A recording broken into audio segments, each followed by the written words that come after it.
Here we go, everybody. 2018 Bradley Open Championship match. Best 2 out of 3. E.J. Tackett versus Kurt Pilon here in the final.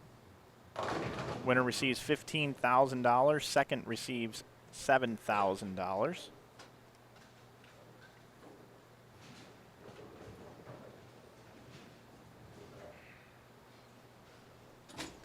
Joined by tournament director Jason. How's it going, bud?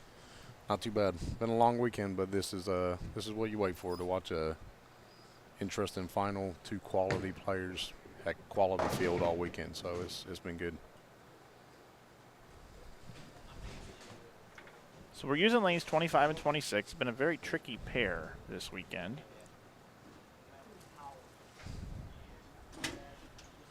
Has been a tricky pair all weekend. There's a lot of people that have hit this pair after bowling really well. I think, wasn't this the final for the doubles as well? It was. When we saw, what, 160, 170? It was. It was. Best 2 out of 3. EJ just defeated Jeff Evans in the semi-round. And Kurt Pilon defeated Dan Higgins.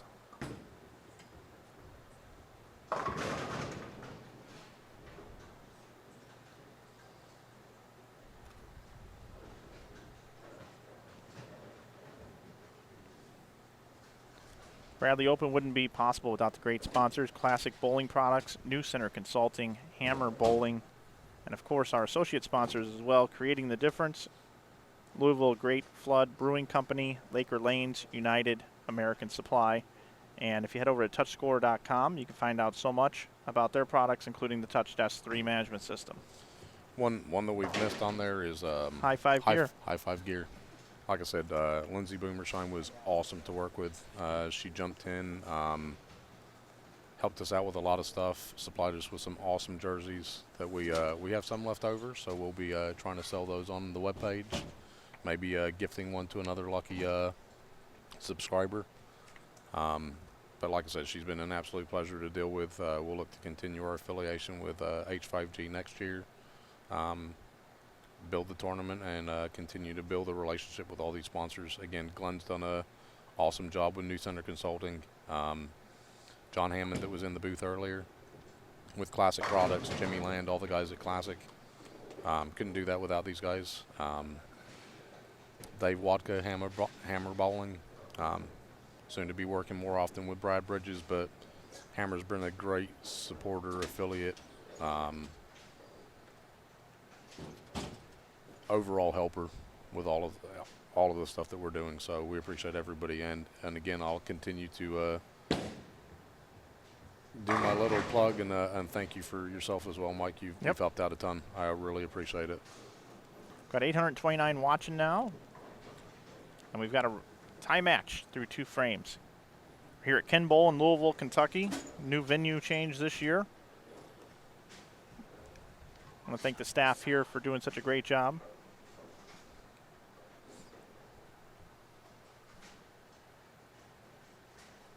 Did you get your 10,000?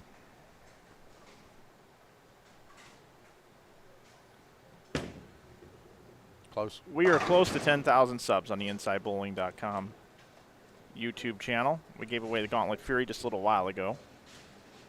Gary Spurgeon actually won, which was actually cool. So EJ with a double.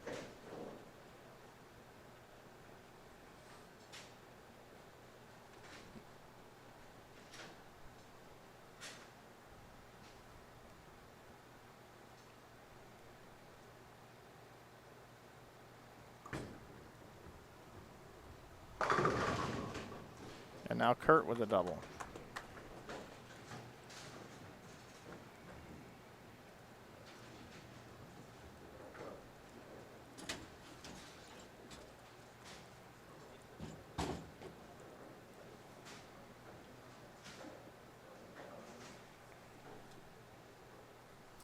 It's kind of a battle of old versus new.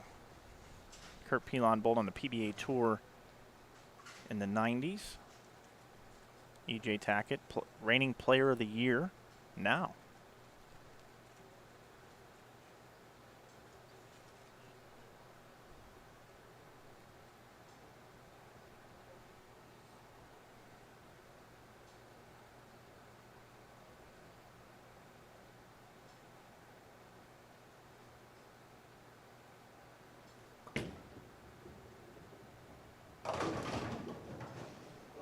Ball sailed just a little bit past the break point. Kurt was really lined up on the last pair he was on against Dan Higgins down on 29 and 30. Yeah, he bowled great. Arm swing was really loose down there. I think he went back-to-back 240s, didn't he? Yeah. And shout out to Dan as well. He bowled awesome all weekend. He let me know it's the first time in 16 years he'd been able to come out and bowl and get to the semis and put on that type of show was awesome. It just didn't seem to match up for him against Kurt. He had a great look over there.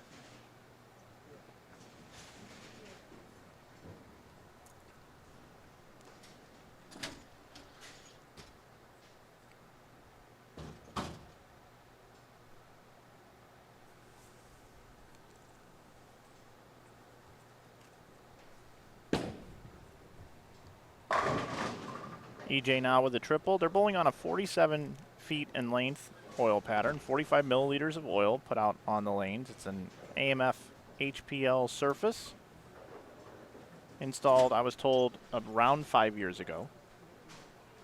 Past champions of this event, last year's champion, Justin Knowles, actually did not make it into the top 108 player field. He did participate, but struggled this year. Brandon Novak won 15 and 16.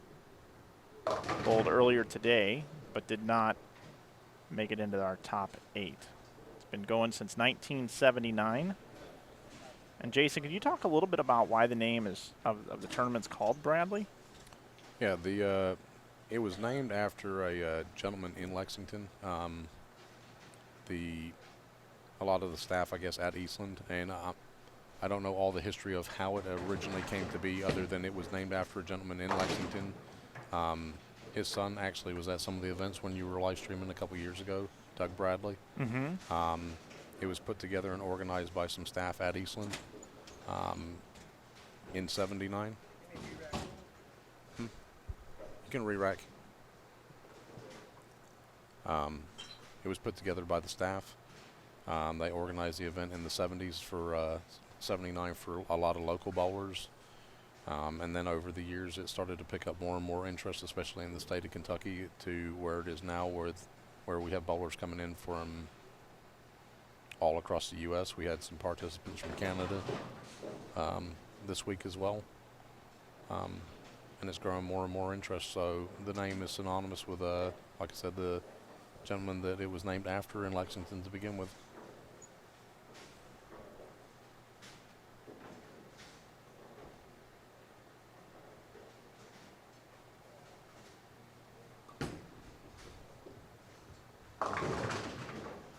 Kurt playing the extreme deep inside angle. Creeps in high for a 4-7-10. Yeah, they're definitely playing a different part of the lane out there. We just got up over 900 live viewers right now. Thank you so much, everybody. Yeah, we appreciate it. Thank you.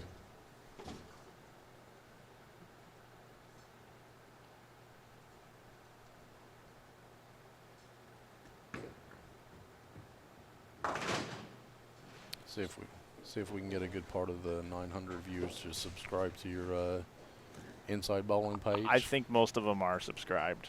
That's why our number doesn't go up as high as we want, because it's all dedicated subscribers are on our page. Pilon has 94 in the fourth. So if he were to take it off the sheet, it'd be 244 EJ Tackett. It's max score 268.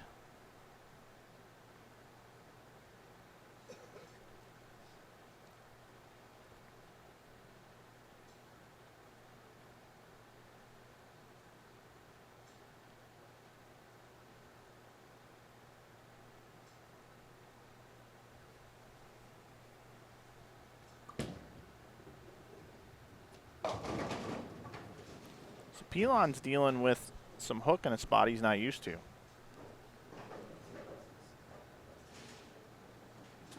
Doesn't seem to have as much hold on this pair as he did on the last pair.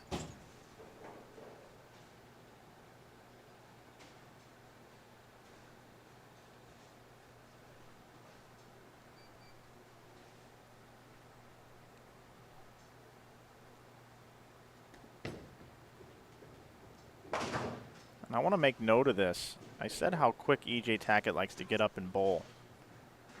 Notice the pin setter on the left.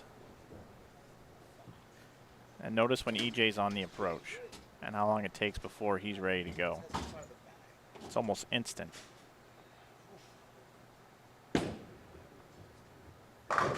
E.J. now using a little bit of loft and really kind of getting around on the ball there. Yeah. Trips the 4-pin.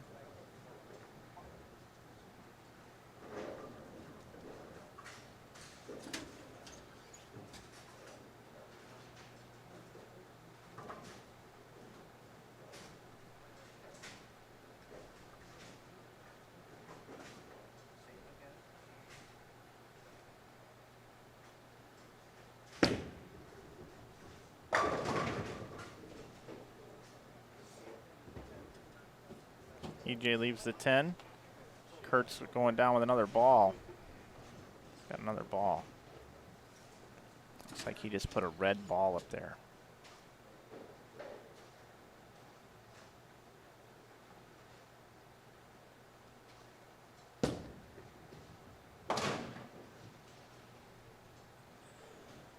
Okay, so Kurt Pilon with back-to-back opens is grabbing a different ball. Let's see if he can't create a little bit of hold for himself.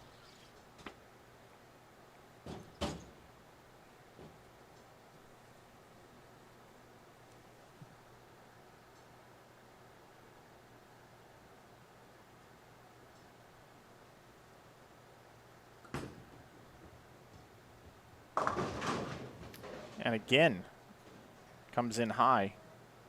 Now leaves the 4-7-9. So Pilon experiencing a lot of hook in the middle of the lane here. So he's either going to have to move left and maybe loft it a little bit, but could sacrifice some carry. Move back to the right a bit and increase his ball speed, make a hand position change. I'm not sure what he's going to do.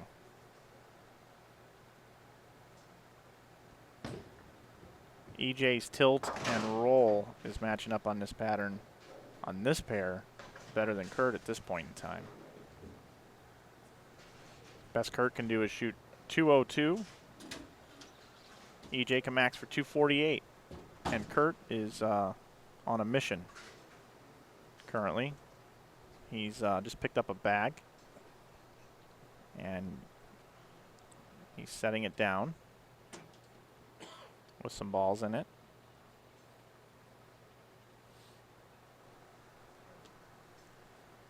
And is taking some time to think about things.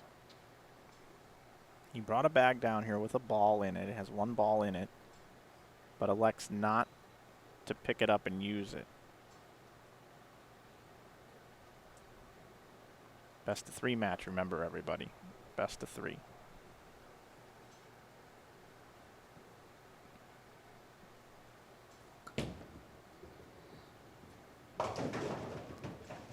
That ball never read the lane. So that was his next ball in his progression.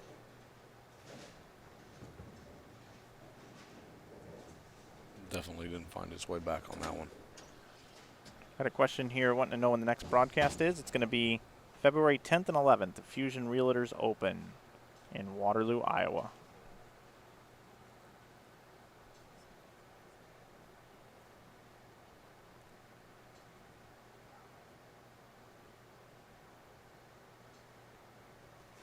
Notice EJ already at the ball return. Kurt's trying to slow down the pace of play, and EJ's trying to speed it up.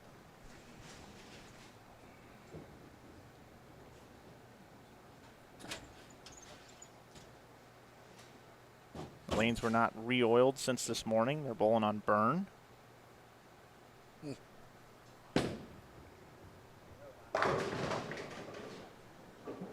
Another shot right in the pocket for EJ. Just keeping the ball in play, not giving away the head pin. EJ should be able to coast to a 1-0 lead here pretty easily. Might even see him grab another ball and fish around a little bit once it's mathematically over.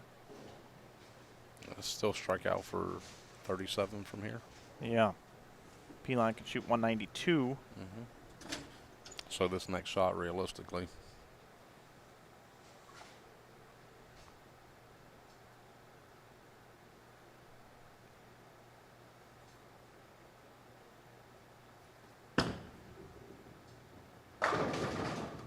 That should do it right there.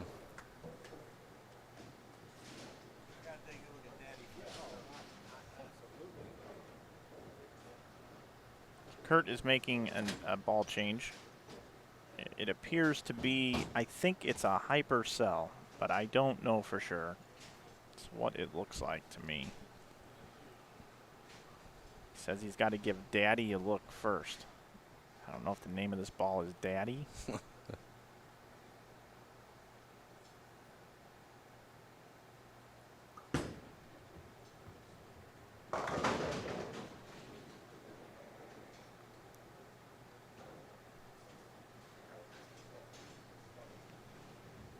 Oh, what are you going to do here, Kurt?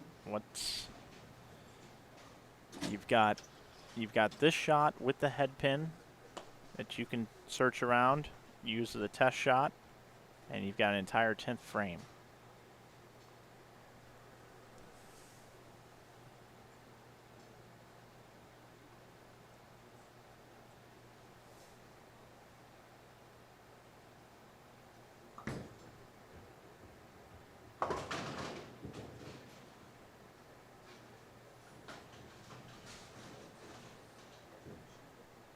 So EJ already has 187.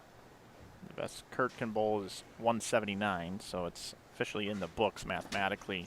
EJ has won the first game of this best of 3 match.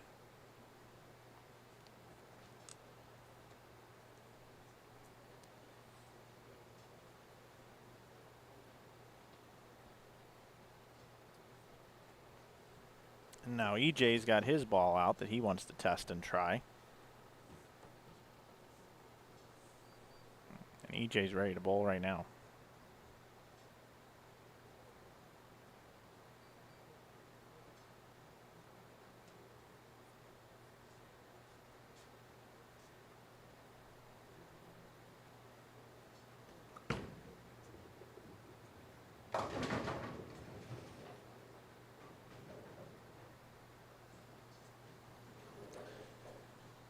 Well, it's going to be extremely interesting to see what Kurt Pilon does in the second game.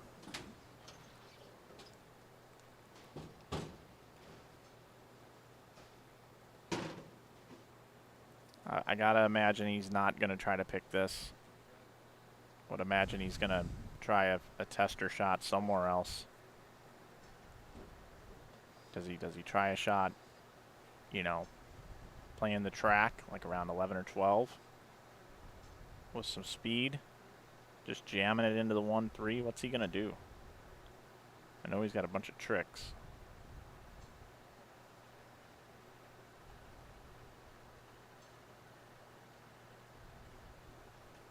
He's got now yet a different ball. That ball never shaped either. I don't know what Kurt's gonna do, but he finishes with 155. But last couple frames were just tester shots. Now EJ's going to go up. Looks like he's grabbed a different ball. He has. Going to see what this one does. That ball read a little bit earlier. Didn't really like it. Still only leaves a 4-pin.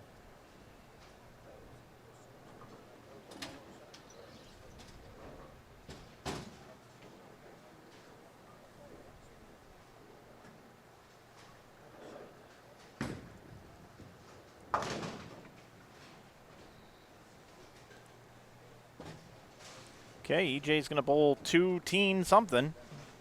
217, looks like. If he gets a strike, is he going to throw the tester ball again? Yeah.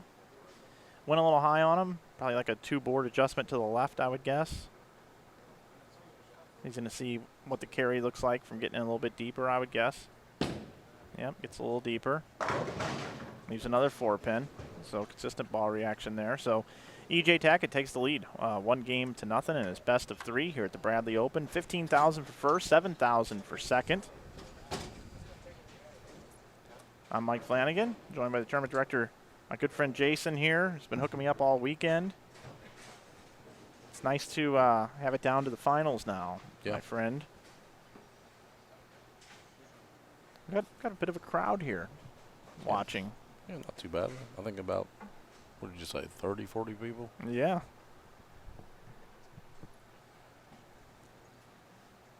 All right, Kurt Pilon. I'm gonna set the over under for Kurt Pilon in this game. 206.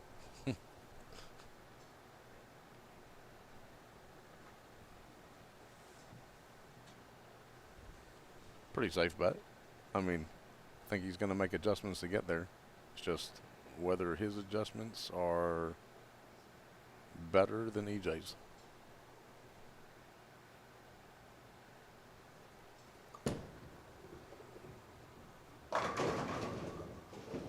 Well, that was a really good shot by Kurt. He's got to be happy with that. Yeah. I know it wasn't a strike, but it's right in the zone that we've seen him in all day. It's a better shot.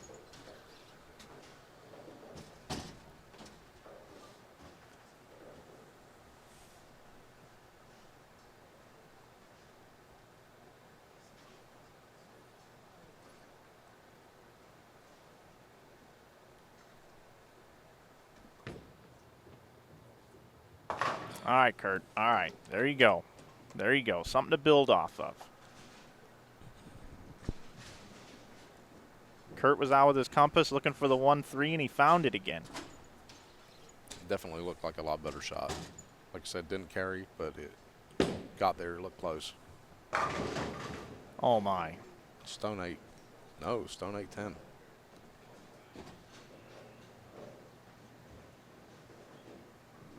So EJ keeps it in play, hits the 1-3, just like he's been doing all tournament long, and on this pair. Leaves the 8-10. This one's going to be zoomed down there.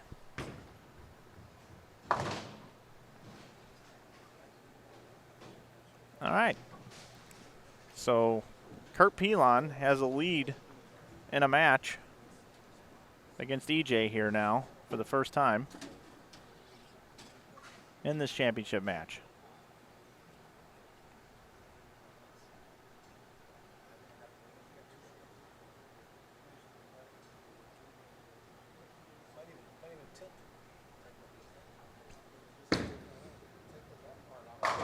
EJ, nice, with a little extra loft, got around it. Switch balls. Taps the 10 out. Yeah, he did. I think he went back to the ball that he was using. He did. So here's Kurt Pilon now. He hit the 1-3 on on the last shot. Let's see, where's he gonna start? Look, he's right up against the ball return there. He's right in there. Let's get a look at the shape of the shot. Lofting it a little bit. Nice. And a strike for Kurt. I think he heard me on my 206, and I think he wants me to eat crow. I think I might have got him a little motivated, I guess. EJ's always motivated, though. I think it's their tagline. We're right on top of the bowlers. I should have put this on another pair.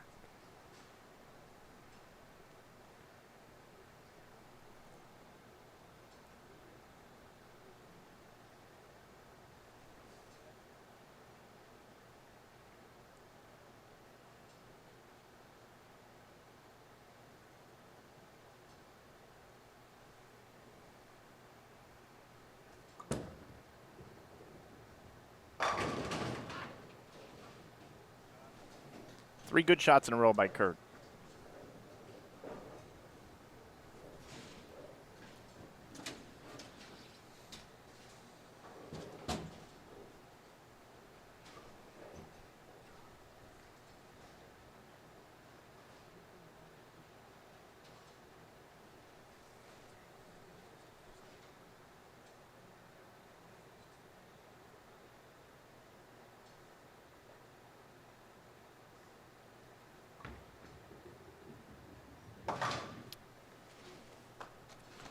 Perfect spare for Kurt. And now here's EJ. Last time on this lane, he 8-10'd. He's taken a re-rack. Players don't like this right lane.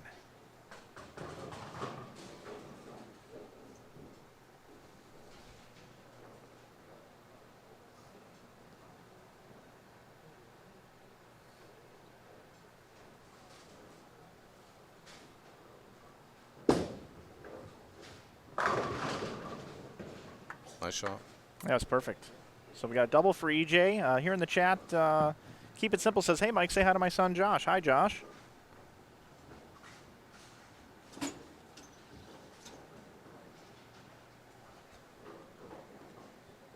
EJ Tackett leads 1-0 in this best of 3 if you're just joining us. Kurt Pilon was lost the entire first game and now has hit the pocket 3 consecutive times in a row. Good loft by EJ. Oh.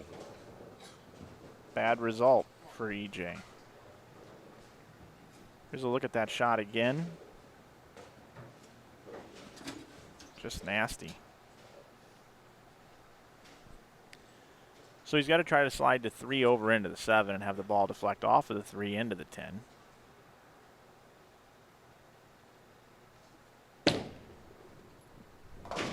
Perfectly. Perfectly executed. Got the replay for that for you, too.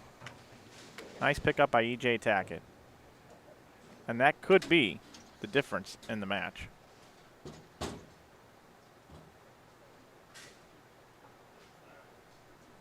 And that's rough, too. It's like re-rack, right lane re-rack, right lane re-rack. For those of you that know the AccuScore systems. Yeah.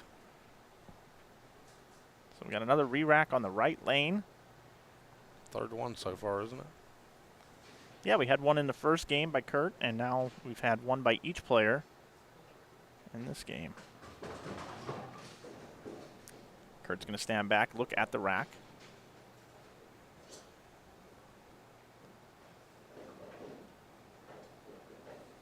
Up against the ball return again.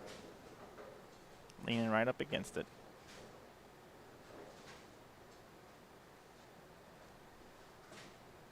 Is that going to push?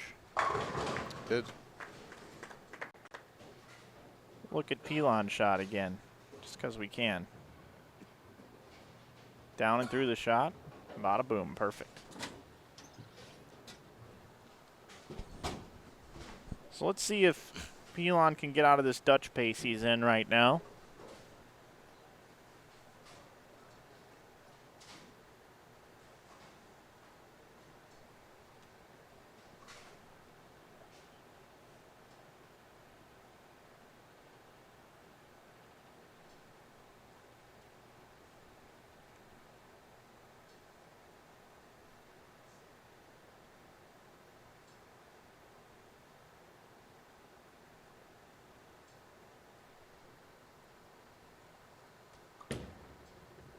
Is it going to hook? It does. 10 back. Nice shot. Well, Kurt Pilon went out and got his GPS, and he found the 1-3. That is for sure.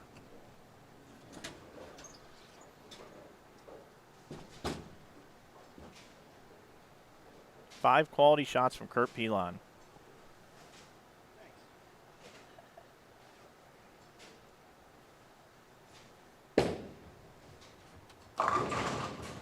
Oh. EJ right back up there quickly. Tapped out the 7. And EJ does that all the time. That's typical EJ Tackett. That's why he's so good. I mentioned earlier, right now, there's 3 players in a league of their own right now, the top tier of all bowlers in the world. It's EJ Tackett, Jason Belmonte, and Jesper Svensson. Yeah, 3 great players right there.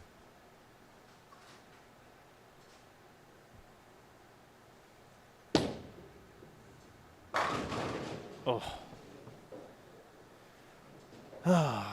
That was about as good as you can throw it there, EJ.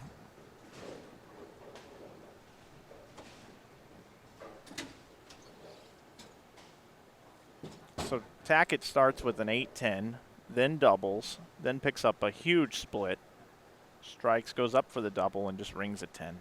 This game's not fair sometimes. Long way to go in this match, though. Excellent spare shooter. So, through 5 frames, Kurt Pilon has a potential 270.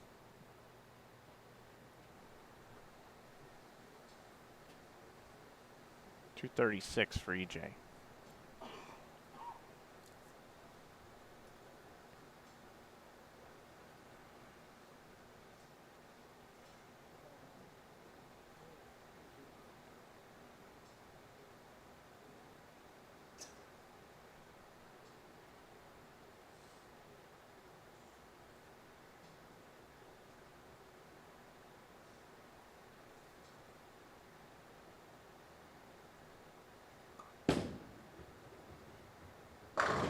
And another strike for Pilon.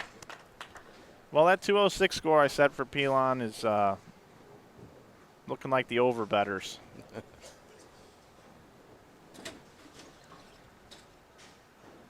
This is shaking out to be quite a match. Because now that Pilon's got lined up again, which I don't know how this guy got lined up. I mean, he pulled out every ball he possibly had, it seems like. Is that the first ball he started with as well? I didn't get a good look at it from this angle, but it looks like it. Might have just been a little adjustment to the left, a little more left to right through the front part of the lane, so it didn't pick up so soon, but it's rolling good now.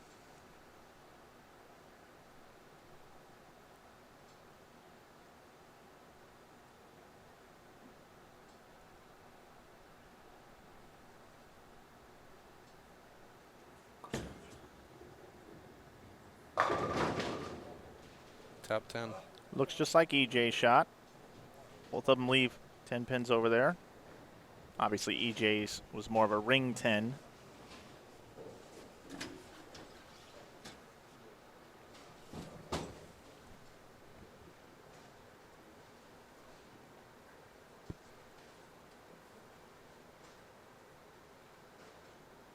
Got 974 watching live right now. Thanks, everybody.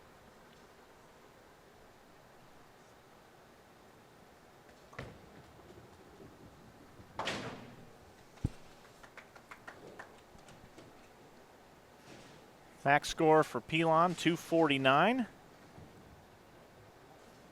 EJ Tackett can still bowl 236. Answering Kendall's question really quick, we had 2 bowlers from the re-entry make the top 40.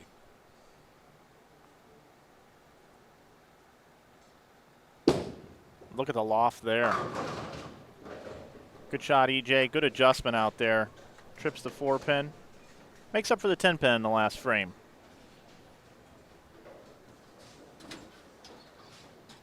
Carries a shot here, it'll make it interesting.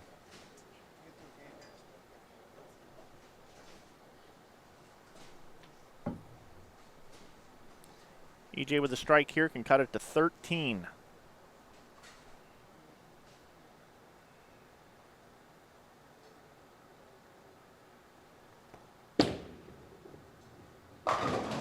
And again. Did Pilon get in off the re-entry squad?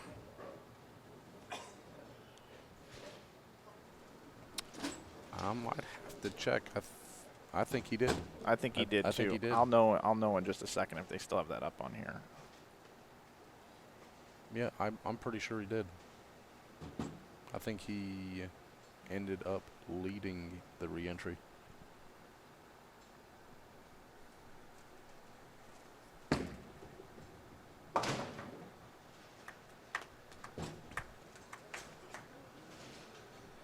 So the best EJ can do now is 216. Kurt's going at 219 pace.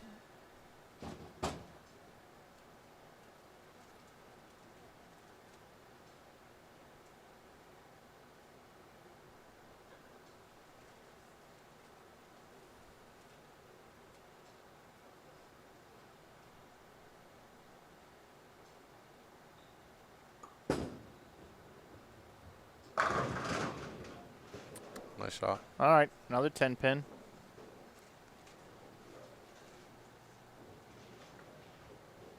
Kurt Pilon started the first game going high, high, high. He kept going high. And then he switched balls, and none of the balls would hook enough. I believe he's back to the original ball. And so far in the second game, he looks like a completely different bowler. 8 shots in a row in the 1-3. I do have to say, there's still a possibility of your 206.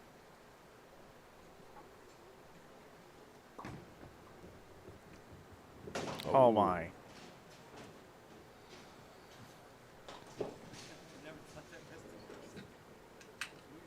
Wow. Okay. That changes it a little bit. Max scores now 227 and 216. Yeah. 2 frames to play. Kurt needs to just reset, go up, throw another one to 1-3 on 25, hopefully knock them all down, get his strike, sit down, and see what happens. Yeah. That's all you can do. Make another good shot. With this oil pattern they've been bowling on, everybody in the tournament has had to throw more shots for the amount of games than they typically would in any other tournament they bowl, because of how many spares they've had to throw at. I agree. This is not your typical strike fest or carry fest. It's puts a big onus on making your spares. Looked good off the hand. Nice Perfect. shot. That was perfect. That was textbook. Can't make a better shot than that. Really good shot. Kurt is now in between the 6th and the 7th arrows.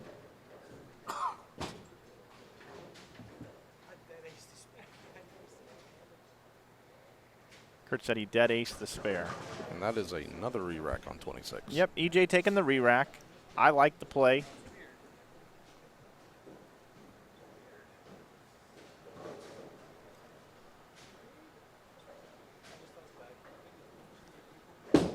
EJ with Close. loft.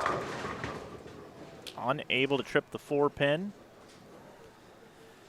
Okay, so EJ can spare, strike out for 205, and it will need 206 or better to win the match. So what's the over-under on a 9 spare 9 for Pilon to finish for 206? Yeah, I don't know. We'll have to see how it plays out. From a fan standpoint, I want to see EJ go up and strike out here. Oh yeah. I want to see him strike out, shoot the 205, and sit down, and make Kurt go up in the 10th frame and fill it out.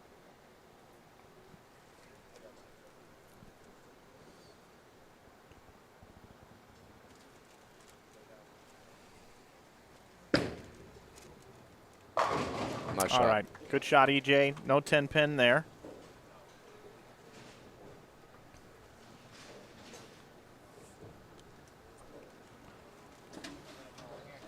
We have rolled 1,000 watching right now. If you're not subscribed to our YouTube channel, we'd love for you to subscribe to our YouTube channel. You'll be notified every time we go live and every time we post content.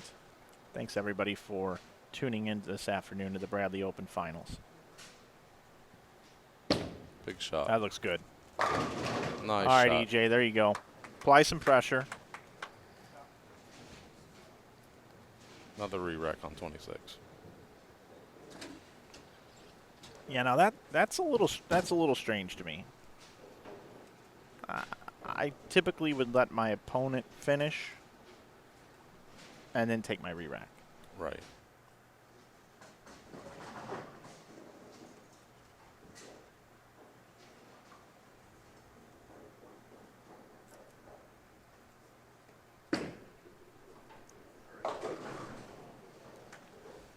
Yeah, and EJ hit his leg because he knew he knew that was a big count right there. So EJ finishes with 202.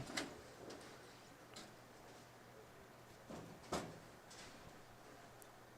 Kurt Pilon needs a mark. And 6.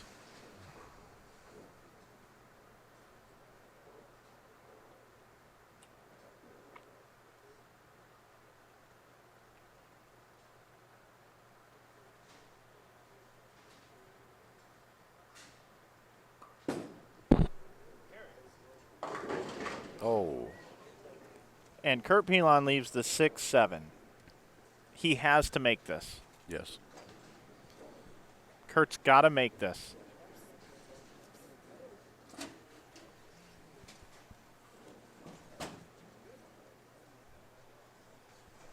Now, with as much oil as there is on the lane, that ball's not going to have any problem skating over there.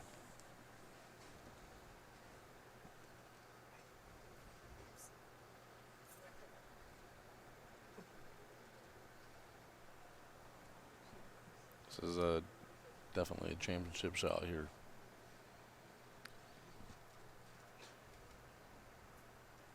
I'd put this at 12%.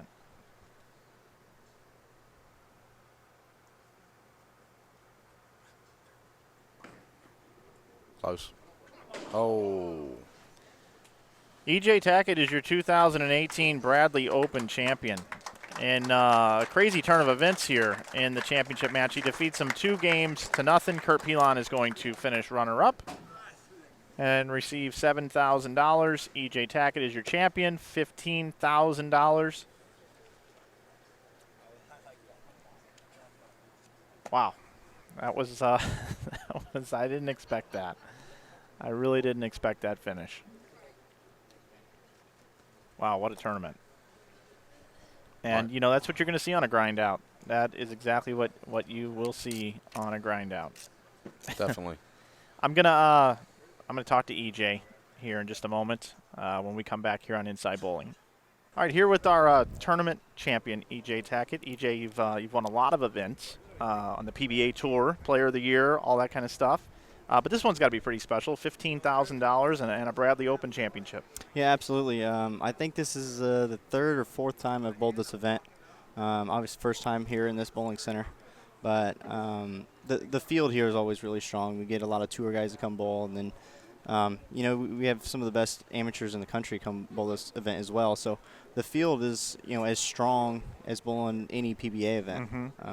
Because you got people from both sides, you know, people that have jobs and bowl but are really good bowlers.